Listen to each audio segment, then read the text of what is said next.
کل state bank نے policy rate کو مزید 2% کم کیا ہے، جو اب 22% سے گھٹ کے 13% پہ آ گیا ہے۔ یقیناً یہ کاروبار کے لیے، صنعت و حرفت کے لیے، زراعت کے لیے، ایکسپورٹرز کے لیے، سرمایہ کاروں کے لیے بہت ایک خوشائند بات ہے، اور اس سے ہمیں امید ہے کہ ہماری جو پیداواری، جو ہماری جو قابلیت ہے وہ بڑھے گی، اور سرمایہ کاری بڑھے گی،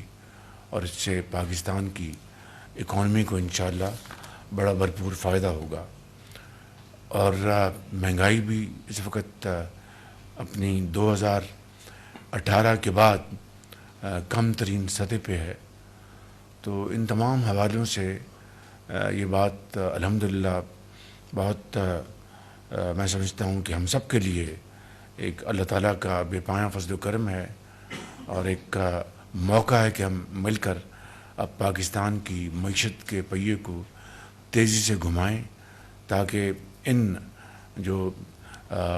دنوں میں جو ہماری معیشت مستحکم ہو رہی ہے اس کا بھرپور فائدہ اٹھاتے ہوئے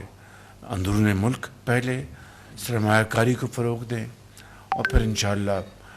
بیرون ملک سرمایہ کاری بھی آٹومیٹکلی آئے گی۔